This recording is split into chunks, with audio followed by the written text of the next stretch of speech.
ada penemuan terbaru. Saya spill nggak apa-apa. Saya spillnya ke Dokter Tifa aja tapi. Jadi sebenarnya yang mengupload foto yang di upload lagi oleh Dian Sandi itu, yang pertama kali mengambil foto itu bukan Dian Sandi utama tapi ini Bu. Tahu saya, tahu. Nah kan Sudah dihapus kan? Nah udah dihapus, di Facebooknya dihapus. Tapi di daftar saksi ini ada orangnya. Kita karena yang mudah-mudahan jejak digital kita masih ada ya. Iya. Karena dia itu mengupload tanggal 31 Maret 2025. Lalu di re-upload oleh Dian Sandi itu tanggal 1 April 2025. Berarti jelas-jelas duluan ya. ya. Kita akan tanya ya, si Dian Sandi ini dapat benda digital itu dari mana kan ya. gitu. Lalu kita tanya juga sama saksi nomor 43. Iya. Kita sembunyikan dulu namanya. Saksi namanya nomor 43. Biarin aja. Ya, karena inilah orang yang melakukan uploading pertama kali. Gimana Bu? Soal BAP-nya kemarin saya sudah lihat yang tingginya 1,5 meter itu. Saya lihat bersama Pak Taufik di rumahnya Pak Wirawan dan saya spill beberapa nama-nama yang diperiksa. Nah, Ibu mau menerangkan apa nih tentang BAP-nya Pak Joko Widodo? Ya, jadi pertama soal BAP. Kami itu ya sebagai terdakwa itu kan punya hak yang sama dengan jaksa maupun hakim. Ya. Jadi ada 3 pihak kan di dalam proses persidangan yang harus menerima dokumen yang sama. Ya. Itulah yang namanya equality before the law, keadilan bagi semua pihak. Nah, jadi BAP itu ketika kami sedang dilimpahkan sebagai terdakwa bersama barang bukti dan BAP itu, kami lihat di ruangan tersebut BAP itu tingginya sekitar 1,5 meter. Betul. Ya. Hampir setinggi perempuan gitu kan, 1,5 meter. Lalu ketika kami menerima, ternyata kami menerima hanya sepertiganya aja. Nah, makanya pada sidang perdana kami pertanyakan. Lalu alhamdulillah, puji syukur hakimnya kooperatif kan, bagus ya. Lalu kemudian meminta kepada jaksa untuk memenuhi kelengkapan BAP tersebut. Ya. Lalu pada hari itu juga sudah disampaikan, tapi tetap nggak nyampe 1,5 meter. Nggak nyampe 1,5 meter. Lalu kemudian yang ketiga disusulkan lagi BAP berikutnya. Itu juga tetap nggak nyampe 1,5 meter. Jadi total yang saksi termasuk ahli yang disampaikan oleh Polda waktu beberapa kali konvers kan mereka mengatakan sudah memeriksa 130 saksi bersama 26 ahli kan gitu. Nah ternyata setelah paling final itu kami terima itu ada sekitar 111 BAP dari 130. Berarti ada 19 yang goib. Bukan 130 dikurangi 111. Oh 19 ya. 130 dikurangi 111. Ada 19 ya betul ya. 19 yang goib. Ada 19 yang goib. 19 yang goib. Tapi nggak apa-apa lah, nggak apa-apa. Kan kalau ternyata 19 yang goib itu ternyata penting-penting dan kata advokat saya ya Pak Muhammad Taufik itu jantungnya, kata Pak Muhammad Lutfi Hakim juga itu jantungnya, nggak apa-apa, biarin aja, nggak usah kita terima. Saya udah bilang kepada PIC advokat, udah kita udah menerima 3 kali, udah kita anggap aja kita sudah menerima ya gitu. Karena mungkin aja pihak Polda itu punya pertimbangan-pertimbangan yang membuat BAP 130 orang itu nggak diserahkan kepada kejaksaan semua, mungkin loh. Satu ya, jadi sortiran pertama mungkin dari Polda. Jadi dia memeriksa 130 saksi, tapi BAP yang dia kirimkan ke Polda itu kurang dari 130 saksi kan, bisa saja toh? Bisa. Nah lalu kejaksaan juga mensortir lagi sehingga yang dikirimkan kepada kami, yang diberikan kepada kami hanya 111 BAP gitu. Jadi mungkin aja kan ada pertimbangan, tapi apapun itu karena sudah terjadi, saya selalu berprasangka baik kepada Tuhan Yang Maha Kuasa. Bahwa apapun yang terjadi itu kuasanya Tuhan Yang Maha Kuasa. Pasti ada hikmah besar dalam bentuk keuntungan bagi kami. Kenapa? Kami menegakkan keadilan dan kebenaran. Oke. Terus Bu, kira-kira dari semua 111 saksi yang tetap diberikan dan tetap dilanjutkan, ada nggak nama-nama yang berkesan buat Ibu dan akan kira-kira wah ini nih yang akan membuktikan Iya, jadi banyak surprise kata Humas Polda ya. Surprise-nya tuh yang bikin saya justru malah jadi senyum-senyum kecil gitu. Karena wah, ini menarik ini kalau sampai sidang gitu. Oke. Menariknya itu apa? Saya kasihan sama saksi-saksi ini. Oh, kasihan sama saksinya. Kasihan sama saksinya. Kan Bang Hotman Paris udah sampaikan, yang pengacara kita itu terkenal galak-galak sekali di sidang. Betul. Bayangkan aja 27 advokat yang galak-galak dan pengalaman udah puluhan tahun di sidang gitu kan, dalam sidang yang keras-keras gitu ya. Jadi saya itu membaca ini daftar saksi, saya aduh kasihan banget nih orang-orang ini. Oh, itu daftar saksinya ya? Iya, daftar saksinya kan. Oh iya. Kan 130 saksi, tapi yang didaftar di sini cuma 94. Ya. Oke. Ya, nah di sini nih udah kita pelajari kan nama-nama ini.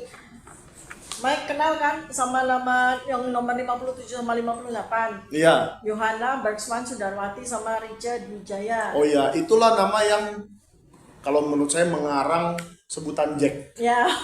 Di CLS Solo. Ya silakan nonton lagi, ada di Sentana tuh. Ya, makanya jadi kan kita nanti bakal kuliti tuh tentang Jack gitu kan. Iya, siapakah Jack sebenarnya? Jack yang menurut mereka tidak berkacamata, tapi ternyata di ijazahnya ada berkacamata kan gitu kan. Ini kan pengakuan mereka. Mungkin Jack ini yang ada di Pirates of Caribbean.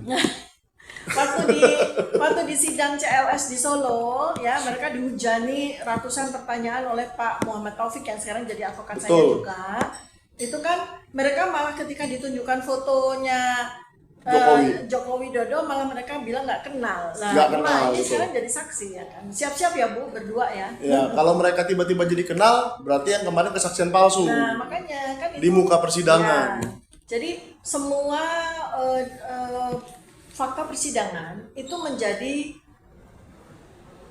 repositori digital kehakiman atau hukum. Ya. Betul. Jadi bisa digunakan. Jadi kesaksian yang disampaikan pada sidang di Solo itu bisa menjadi bahan hukum bagi kita karena itu adalah fakta persidangan. Ya. Lalu ada nama-nama yang jadi jangan diremehkan juga CLS Solo dan sidang-sidang yang lain itu ya. Karena itu akan muncul lagi. Bisa muncul lagi itu ya. Yang sudah disampaikan di Solo kita cross check. Betul. Kita cross examination. Apa yang disampaikan di Solo sama nggak dengan apa yang disampaikan nanti di PN Jakarta Timur? Nah, jadi ini banyak nama-nama juga yang nih misalnya contoh, tapi saya nggak mau spill di sini ya, nomor 54 ya. Oke. Andi Pramaria ini saya akan skakmat ini karena ada yang, tapi saya nggak mau spill sekarang. Saya kayaknya akan memperingatkan Ibu kepada nomor ini nih. Nomor 13 nih. Katanya ada Andinya, taunya enggak. Nah itu makanya nih baru taunya namanya cuma Azwan. Ya, tolong stasiun TV nasional semua mengkoreksi ya. Kalau memang nggak ada Andinya ya Azwan aja. Gitu. Karena Andi, apalagi kalau kemudian jadi mengaku-ngaku sebagai orang Bugis atau orang Makassar ya, hati-hati itu gelar bangsawan. Betul. Yang ada garis darah keturunannya, jangan sembarangan pakai Andi-Andi, nggak taunya ternyata orang Pademangan. Nah lalu nomor 10. Nah ini juga. Nomor 10 Sylvester Matutina. Kira-kira menurut Bu Tifa dia akan bersaksi nggak? Saksi yang raib, saksi yang goib. Iya udah goib, udah di mana itu orangnya sekarang ya? Oke saya cari lagi Bu. Nah ada yang seru-seru lagi nih. Ini saya mau mengingatkan Ibu pada tanggal 15 April 2025 di UGM, ruang 109, Ibu bertemu dengan seseorang bernama mana ya? Kok nggak muncul-muncul? Nah di sini. Saminuddin. Iya Saminuddin. Nah di nomor 40. Ya. Ada juga Saminuddin. Ini menarik ini. Kita udah siapkan ada 140 pertanyaan yang bakal bikin dia. Tak bisa makan 40 hari. Iya, si Saminuddin ini banyak nih ntar kena pertanyaan Bu ya. Oh iya banyak sekali. Iya. Pertanyaan yang menjadi fakta persidangan gitu. Iya, betul. Karena fakta persidangan itu kan kita menemukan sinkronisitas atau dissinkronisitas antara keterangan setiap saksi ini dengan saksi yang lain. Betul. Ya, jadi hati-hati untuk Anda berani-berani bersaksi itu hati-hati loh. Wah, ntar kalau pada nggak berani bersaksi gimana Bu? Jangan sampai Anda memberikan keterangan palsu, karena itu ada pidananya. Betul. Ya, ada pidana. Makanya saya kan tanya sesuai saja dengan data-data yang saya miliki. Ya. Misalnya skripsi kok jadi tesis, lalu kemudian tanda tangan dari dosen pembimbingnya itu beda, nama dosen pembimbingnya sama, tapi tanda tangannya beda dengan skripsi milik orang lain. Nah, iya. Saminuddin, Udin. Ya. Bang Udin ini gimana ya? Jadi tanda tangan dosen pembimbingnya, namanya dosen pembimbingnya sama, Ya. tapi tanda tangan di skripsi yang lain beda. Iya. Kan nggak mungkin ada satu orang yang tanda tangan dua-duanya beda, padahal dia adalah dosen kan. Itu satu ya dari 140 pertanyaan udah kita siapkan.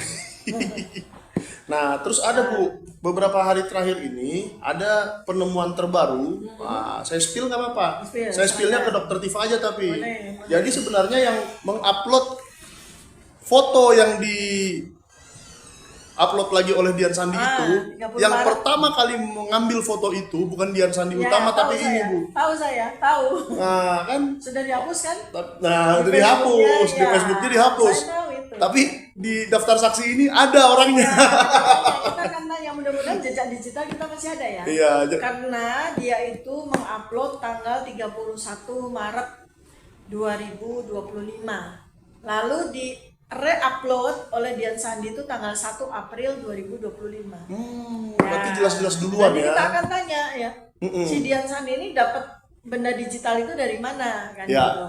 Lalu kita tanya juga sama saksi nomor 43. Iya. Nih, kita sembunyikan dulu namanya. Saksi Namanya nomor 43. biarin aja. Ya, karena inilah orang yang melakukan uploading Yes. pertama kali. Jadi dalam undang-undang ITE itu dikenal dua istilah, uploader dan downloader. Nah, Oke. jadi benda digital atau artefak digital itu milik orang yang mengupload. Pertama kali. Iya, milik Iya. orang yang mengupload pertama kali itu. Jadi bukan Joko Widodo. Joko Widodo nggak punya artefak digital yang. Berarti kalau si Dian Sandi itu dia downloader baru re-uploader. Kita belum tahu ya, apakah itu sebuah peristiwa yang coincidence atau Iya. memang dia hanya mendownload lalu dia kemudian menjadi uploader yang kedua. Kita belum tahu. Makanya Iya. menarik juga nih kalau sampai nanti ada forum di mana kita bisa tanya sehabis-habisnya sama dua orang ini kan. Oke. Gitu. Jadi Ibu Tentang tetap saksi. semangat apabila ini sampai ke pokok pembuktian perkara, Iya. Ibu tetap semangat untuk menanyai orang-orang ini. Gini nih kan sebuah, kalau saya bilang ini kita sama-sama kuliah umum hukum. Ya. Ya, hukum. Kita sama-sama nanti setiap hari Kamis. Saya tidak berharap eksepsi saya ditolak, ya kan? Ya Saya pastinya. berharap eksepsi saya diterima. Tapi nanti gini, akan ada sidang-sidang yang lain di mana semua ini akan bisa kita buktikan. Ya. Jadi jangan berharap kepada hanya satu-satunya persidangan saya. Betul. Jadi kita bisa aja nanti Mike laporkan Joko Widodo atau siapa nanti laporkan Joko Widodo. Pada aspek apanya? Misalnya ini keterangan palsu karena bilang KKN-nya tahun 1985. Sementara polisi mengatakan KKN-nya tahun 1983. Betul. Nanti kan harus dibuktikan di pengadilan tuh siapa yang bohong. Ya. Kalau ada salah satu pihak yang bohong berarti dia melakukan pembohongan publik. Ada pasal pidananya. Itu baru dari satu aspek ya, belum yang lain-lain. Jadi silakan, banyak yang kita bisa lakukan untuk bagaimana kita bersama-sama menghasilkan sebuah pembuktian komprehensif terkait dengan teka-teki ijazah Joko Widodo. Jangan sampai nanti jadi super semar ya. Surat perintah 11 Maret yang Goib juga. iya sampai dengan hari ini kan udah Masih berapa? Udah 60 tahun lebih ya. Iya betul. Udah 60 tahun lebih tidak pernah terdengar jati dirinya. Beneran ada nggak sih gitu? Jangan-jangan nanti pertanyaan Pak Bonatwa Silalahi yang ternyata terbukti. Yaitu Apa tuh bukunya? ijazah Jokowi tidak ada. Itu bahaya itu kan gitu. ya, ntar tinggal ini aja, komen aja di video Sentana itu Ya. kalau mau beli ya. Ya, ntar saya sebut nomornya nggak enak ada Bu Tifa. Gak apa-apa, tenang aja. Karena Iya. itu produk intelektual publik ya. Betul. Baik dari saya, Pak, buku-buku saya, Otak Politik Jokowi juga ada, JWP waktu itu sudah pernah viral. Iya. Lalu sekarang bukunya Pak Bonatwa juga Jokowi. Ijazah Jokowi tidak ada. Kan bisa Betul. begitu juga. Itu Tapi Bu, adalah kekayaan intelektual bangsa ini. ini untuk lebih meyakinkan masyarakat nih. Seandainya eksepsi Ibu diterima Ya. dan Ibu dinyatakan bebas murni, apa tanggapan Ibu? Apa langkah berikutnya untuk Ya artinya gini, selama ini kan ibu sudah diperlakukan sebagai penjahat, Betul. dicekal ke luar negeri, Ya. wajib lapor tiap minggu. Tahanan Itu kan kota itu namanya. perlakuan untuk seorang penjahat, Iya. ya. Seakan-akan ibu sudah jadi penjahat. Apa langkah hukum ibu untuk memperbaiki itu? Gitu. Apalagi ditangkap di tanggal 19 Juni itu. Iya, kan. apalagi Itu ditangkap kan seperti kerugian itu. moral dan materialnya tuh bisa miliaran kalau dinilai ya kan. Ya, imaterialnya kan, Iya, nama baik ibu sudah rusak. Iya, seperti itu. Nama baik yang rusak itu nama baik saya atau nama baik orang sebelah itu sih sebenarnya. Tapi kan tetaplah itu Ya, perlakuan artinya yang ada kerugian non material yang besar sekali yang terjadi pada saya ya. Ya. Jadi kalau hukum negara kita memang maksimal melakukan rehabilitasi Ya. atas nama baik saya, atas kehormatan saya yang tercederai karena kasus ini. ya. Lalu langkah apa yang saya lakukan? Sebenarnya gini, jadi saya ini kan intelektual publik ya, aktivis riset gitu kan, aktivis dalam ilmu. Ya. Jadi tugas saya ya menjawab pertanyaan-pertanyaan yang menjadi beban publik. Contoh misalnya seperti ijazah Gibran, Nah itu kan Keluar lagi. pekerjaan rumah berikutnya kan. Ya, tugas makasih ya. berikutnya. Ya. Sudah diurus dokumen saya. Walaupun katakanlah belum ada wacana bagaimana kita akan meramaikan tentang polemik atau teka-teki ijazah Gibran juga, tapi ya bisa dilakukan oleh orang lain atau mungkin juga bisa menjadi agenda kedua saya kan, bisa begitu. Ya. Ya kan? Ya. Lalu apalagi ya banyak polemik-polemik lain misalnya. Berarti ibu tidak akan berhenti menjadi aktivis, iya, tidak akan berhenti menjadi peneliti meskipun eksepsi diterima dan ibu bebas ya. Ya, tugas ilmuwan kan mencari solusi atas permasalahan yang terjadi pada bangsa ini atau menjawab pertanyaan yang menjadi beban sejarah bagi bangsa ini Ya. itulah tugas dari intelektual publik ya. Oke. Semua intelektual publik bukan hanya saya gitu. Jadi tetap kita berjuang untuk menegakkan keadilan dan kebenaran apapun itu. Oke, Ya. keren. Berarti memang ada sebuah komitmen dari Bu Tifa Ya. bahwa yang di luar itu sekarang sedang dinarasikan itu tidak benar lah. Iya. Ya kan? Contoh misalnya kan banyak narasi-narasi mengatakan, oh Dr. Tifa itu sangat memusuhi Jokowi. Bukan. Yang saya musuhi itu adalah kebohongan. Kan gitu. Bukan orangnya, perbuatannya. Kita buktikan sama-sama melalui apa? Melalui ya metodologi kan. Yang saya punya, ilmu yang saya punya metodologi ya. Saya buktikan dengan menggunakan metodologi kan gitu. Orang lain bisa melakukan pembuktian lewat administrasi publik seperti Pak Bonatua. Orang lain juga seperti Ibu Dr. Leonie Lydia melalui pembuktian informasi telekomunikasi IT kan sesuai dengan domain masing-masing. Mas Roy Suryo sebagai ahli telematika melakukan investigasi berkaitan dengan ilmunya. Jadi kita semua sama-sama berjuang dalam domain kita masing-masing. Kecuali ada dokter palsu. Itu berarti ilmunya sudah tidak valid. Kalau saya mau kasih dia julukan baru Dr. Alphard. Oh, dokter Alphard. Karena sekarang udah pakai Alphard. Karena sekarang naik Alphard di mana-mana. Jadi dia Dr. Alphard sekarang. Loh, makanya kan saya bilang termul, kasihan sekali dirimu. Ya. Iya, Sementara pemain baru yang jadi termul baru udah naik Alphard, naik Mercy, kalian masih naik angkot. Oke, ya. Terus ada agenda apa lagi nih Bu? Konferensi pers hari ini yang ketiga. Ya, jadi kalau ini saya spill satu aja ya dari dari BAP ya. BAP-nya Pak Joko Widodo ini kan ada banyak sekali, ada 41 halaman ya. Nih Bu, biar saya nggak dibilang hoax, di sini ada KTP-nya Pak Jokowi dengan pekerjaan presiden ya Bu ya. Iya, pekerjaan presiden berlaku seumur hidup. Jadi presidennya berlaku seumur hidup. Luar biasa. Pekerjaan presiden berlaku hingga seumur hidup. Maksudnya KTP-nya berlaku seumur hidup. KTP-nya presiden berlaku seumur hidup. Jadi besok saya mau coba Bu. Saya mau coba pergi ke kantor kelurahan. Tolong dong bikinin KTP saya pekerjaannya presiden gitu. Ya. Bisa enggak gitu? Ini begini ya. Jadi di dalam persidangan saya ini dari sejak awal yang kita protes dari surat dakwaan itu adalah perbuatan-perbuatan orang lain ya yang tidak ada hubungannya sama sekali dengan saya itu didakwakan kepada saya dan itu nggak main-main, jumlahnya ada 23 perbuatan orang lain Ini surat ada di dakwaannya, dalam Bu, ya? surat dakwaan. Sementara yang didakwa kepada saya belum tentu benar karena harus dibuktikan Iya. oleh pengadilan. Hanya 5 aja. Saya nggak mau bilang perbuatannya. Hanya 5 aktivitas digital saya Iya. yang dijadikan sebagai dakwaan. Tapi surat dakwaan untuk Dr. Tifauziah Tiasuma ini memuat 28 perbuatan orang lain. Coba bayangkan. Saya contohkan satu, Bu, ya. Saya bacakan Ya. yang ini, ya. Akun X Siani Parlismon. Ya.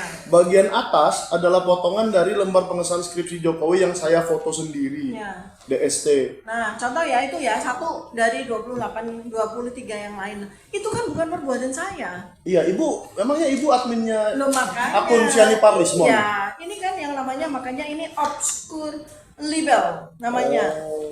Dakwaan yang rusak ya dari sejak awal. Kacau ya. Rismon Iya. masih dibawa-bawa ya. Iya, kan ada Egy Sujana juga. Iya, Egy Sujana. Ada Arif. Iya dong. Gitu tuh. Ada langkah apa gitu. Langkah update. Kan loh, kok itu kan maksudnya aktivitas orang lain ya. Kok masuk dalam dakwaan saya? Itulah yang namanya obscure libels. Iya. Jadi Sentana juga ada. Ada. Padahal bukan. Iya. Tamunya bukan Bu Tifa itu. Bukan saya apalagi kan. Udahlah akun milik orang lain. Terus yang menjadi dakwaan itu nggak ada hubungannya dengan saya, coba. Iya. Masuk di dalam surat dakwaannya kan. Mungkin karena Bu Tifa selalu di dalam hati kita semua. Ya kan? Kanan. Nah, Iya. ya iya jadi kan Bu Tifa selalu dalam hati kita semua sehingga masuk semua ke dakwaannya Bu Tifa gitu loh. jadi saya menanggung ini beban bahu saya menanggung 23 perbuatan orang lain kan. Iya, gimana Terus itu? ancaman hukumannya berlapis pula. Yang dihitung-hitung kalau semua pasal kan ancaman berlapis kan. Iya. 27 tahun gitu. Wow. Dihukum 27 tahun atas perbuatan orang lain. Jadi dari awal ini udah inequality atau unequality before the law. Iya. Ketidakadilan yang sudah dimulai dari sejak awal. Obscure libel. Dan sebenarnya Bu, ini pendapat pribadi saya. Seandainya memang seperti itu isi dakwaannya, ya wajar mengajukan eksepsi kan? Ya sangat wajar. Makanya memang ini sebetulnya gini, kalau saya sih selalu berprasangka baik ya. Kepada Tuhan saya berprasangka baik, kepada hukum saya berprasangka baik.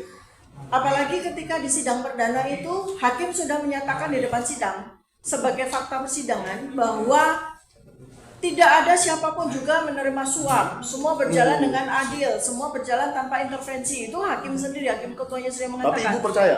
Ya, kalau saya kan selalu berprasangka baik. Harus percaya. Iya, kita selalu berprasangka baik, ya. Jadi berprasangka baik bahwa ijazah Joko Widodo tidak ada. Itu prasangka baik. Tidak ada itu artinya bukan berarti tidak ada kan? Iya. Tidak, ijazah Jokowi tidak ada itu kan berarti bukan ijazahnya nggak ada. Bisa aja hilang, bisa aja emang nggak terima, diterima orang lain. Iya. Kan macam-macam kan, tinggal dibuktikan aja keberadaan dari ijazah tersebut. Betul. Lalu kalau ini saya pesankan juga nih supaya masyarakat itu nggak kena prank ya, menanti-nanti lalu kemudian tiba-tiba muncul abrakadabra muncul lalu wah asli gitu, jangan dulu. Ada yang harus dilakukan pada proses persidangan itu namanya cross examination. Artinya apa? Kita harus membaca BAP dari puslapor. Ya. Kita harus baca BAP dari puslapor. Masalahnya adalah BAP puslapor nggak ada. Waduh. Itu bisa jadi buku keduanya Pak Bonatua tuh. Namanya. BAP Puslapor tidak Tidak ada. ada. Setelah ijazah Jokowi tidak ada. Jadi dua yang Sudah, ada ya. sudah disampaikan oleh 2 advokat senior saya ya, Pak Dr. Muhammad Lutfi Hakim dan Bapak Wirawan Adnan. Udah sampaikan di media ya bahwa BAP Puslapor itu nggak ada. Loh, terus apa yang mesti kita lakukan pembuktian ya? Kita sama-sama pihak hakim, jaksa maupun saya terdakwa advokat harus menghadirkan. Jadi sidang harus mau menghadirkan lapor independen. Oke. Yang kita akan pilih bersama sesuai kesepakatan. Bahkan saya akan request untuk menghadirkan puslapor atau laboratorium forensik internasional. Wow. Agar betul-betul independen. Ya, saya sudah milih kalau nggak dari Australia, dari Singapura, ya. mungkin dari Amerika atau Belanda, nanti kita akan hubungi. Dan itu beban pembiayaan dibebankan kepada negara. Ya, ada profesor dari Leiden ya, dari Belanda yang sudah bersedia untuk memprovide ahli digital forensik beserta dengan alatnya untuk dijadikan sebagai bukti forensik terhadap apapun yang nanti disodorkan oleh Pak Joko Widodo sebagai ijazahnya. Jadi kita enggak, begitu ada kertas, ada foto, ada tanda tangan gitu, lalu kita bilang bahwa itu adalah asli, jangan begitu. Iya. Kita nggak boleh percaya kepada kepada selembar ijazah itu, harus kita buktikan sama-sama. Gitu. Iya, betul. Jadi tetap semangat Bu ya. Iya. Apapun hasil eksepsi nanti diterima atau ditolak, Bu Tifa tetap punya strategi untuk menghadapi manapun kemungkinan yang terjadi. Ya, kita semua kan orang cerdas, orang berilmu. Kewajiban orang berilmu itu memiliki strategi. Ya. Strategi itu sesuatu yang sangat positif, karena nggak boleh kita orang nggak punya planning, nggak punya strategi dalam menjalani hidup. Begitu juga dengan saya punya strategi, ya saya harus didampingi oleh advokat-advokat yang berpengalaman. Jumlahnya nggak kurang-kurang 27 advokat. Nah, itu Sekarang tinggal para saksi ini yang menghadapi kursi panas. Tapi yang pertama-tama saya harap sih Pak Jokowi duluan yang dihadirkan ya. Pak Jokowi duluan dihadirkan menghadapi kursi panas itu. Lalu saksi-saksinya termasuk ada saya juga tuh, nama saya ada di situ tadi tuh. Ya kan? Ya, ini saksi-saksinya menarik ya kan gitu. Ya. Tapi yang lucu saksi yang sangat menarik tidak ada. Jadi saksinya ada 3 level ya. Saksi yang lucu nih nanti kalau dia hadir tuh pasti lucu sekali gitu. Ya kan? Jack. Kita memanggil dia Jack. Nah, itu kan lucu kan gitu. Ya. Terus kemudian saksi yang menarik, artinya kan ada saksi-saksi misalnya seperti teman sekolah yang baru tahu kalau dia adalah teman sekolah waktu reuni tahun berapa? Tahun 2022. Jadi yang katanya salah satunya di terminal itu ya. Lucu banget. Salah satunya. Dia bilang dia teman sekolah SMA, sekelas waktu kelas 1. Terus pada saat sekolah ketemu enggak, terus ketemunya di mana? Waktu reuni tahun berapa? Tahun 2022. itu kita akan tanya itu. Sekolah enggak, reuni iya ya Bu ya. Aduh. Jadi banyak saksi di sini itu yang baru mengenal Pak Joko Widodo itu waktu reuni. Iya. Banyak. Jadi ini kita akan tanya kan, nanti menarik itu kan, kita tanya tentang Luar biasa. orang yang tidak berkacamata dengan orang yang berkacamata. Tapi nanti ada membawa dokter gigi, ahli kacamata dan gitu-gitu juga Bu ya. Iya semua, karena kan gini, ini kan juga saya lihat ada beberapa saksi dokter ya. Tapi kan saya juga sudah punya saksi ahli begawan loh. Ya, seorang ahli begawan pakar neuroscience, menjadi guru dari semua ahli neuroscience seluruh Indonesia. Kan menjadi saksi ada saya, ahli yang meringankan saya. Nah, beliau yang akan mengcounter apa yang diberikan kesaksian oleh ahli yang ada di sini, ahli dari polisi ini. Oke. Masalahnya ahli dari polisi ini kalah ilmu sama guru saya itu, profesor saya. Kalah ilmu ya. Ya nanti biar adu ilmunya di persidangan aja Bu. Dan sebagai terdakwa, saya berhak untuk menghadirkan saksi dan ahli baru di sidang. Ya. Kalau pelapor udah nggak ada, jaksa sudah tidak ada kesempatannya. Untuk tiba-tiba itu namanya penyelundupan BAP. Wah. Penyelundupan saksi itu nggak boleh. Jadi sudah tertutup pintu dari jaksa untuk menghadirkan BAP lain di luar dari yang sudah diserahkan kepada kami. 111. Ataupun saksi yang lain. Tiba-tiba muncul cukup nggak boleh. Kalau saya boleh bebas. Mau nambah 1000 saksi lain. Kalau daftar 700 alat bukti itu dikasih nggak Bu akhirnya? Ini kan kita baru minta, saya melalui advokat kan baru minta ke Komisi Informasi, ke KIP. Kita mau sidangkan juga. Jadi jadi sampai sekarang nggak punya? Ibu nggak punya daftar 700 alat bukti itu? Nggak punya, karena waktu saya masih jadi tersangka, saya mengajukan ke Komisi Informasi, ke KIP kan.